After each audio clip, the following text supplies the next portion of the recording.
Greetings. Today we continue our study of the names of God. This is number 5, Jehovah Shammah. Our text verse is Ezekiel chapter 48, verse 35. It says, "In the name of the city from that day shall be, the Lord is there," or Jehovah Shammah. The God who is there. Very technically, this name is given to Jerusalem during the millennial reign of Jesus Christ. Ezekiel prophesied during the Babylonian captivity. He was deported in 597 BC in the second deportation. He was a contemporary prophet to Daniel, who had been taken in the first deportation in 606 BC. After his deportation to Babylon, he married and became a priest. He was called while in captivity to become a prophet. The record of his call is given to us in Ezekiel chapters 1 through 3. God's message through Ezekiel was threefold. In chapters 4 through 24, it talks about how God will judge Jerusalem. In chapters 25 through 32, he speaks of how God will judge the nations around Jerusalem according to how they had treated his people. In chapters 33 through 48, it deals with the subject matter that God will restore Israel to glory under the direct leadership of Jesus Christ. Contained within this message about the future glory of Israel is the revelation of this name of God, Jehovah Shammah. Jehovah Shammah is a great revelation. Let's consider 4 applications. First, Jehovah Shammah is a great promise to Israel. Some people today question, why is Israel so special?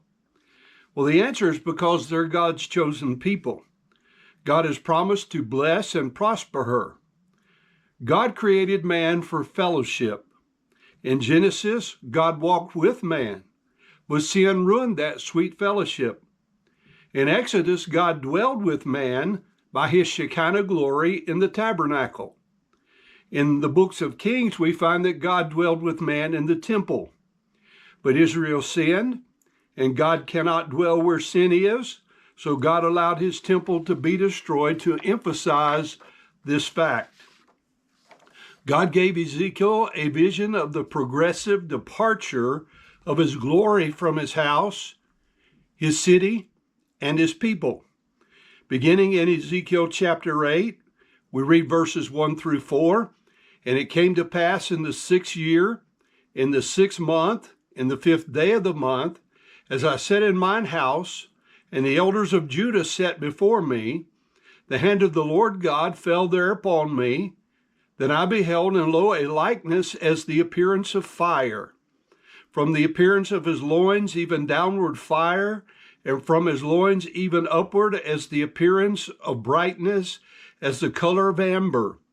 And he put forth the form of a hand, and took me by a lock of mine head, and the Spirit lifted me up between the earth and heaven, and brought me in the visions of God to Jerusalem, to the door of the inner gate that looketh toward the north, where the seat of the image of jealousy, which provoketh to jealousy.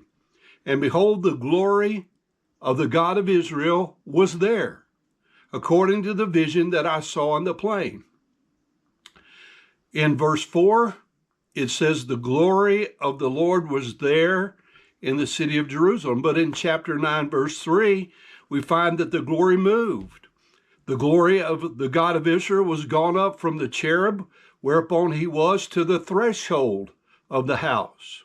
Again, in chapter 10, verse 4, we find the glory moves once again. Then the glory of the Lord went up from the cherub and stood over the threshold of the house. In chapter 10, verse 18, it says the glory of the Lord departed from off the threshold of the house and stood over the cherubims. Again, in verse 19 following, the cherubims lifted up their wings and mounted up from the earth in my sight. When they went out, the wheels also were beside them, and everyone stood at the door of the east gate of the Lord's house, and the glory of the Lord God of Israel was over them above. Then in chapter 11, verses 22 and 23, it says, Then the cherubs fly up, lift up their wings and their wheels beside them, and the glory of the God of Israel was over them above.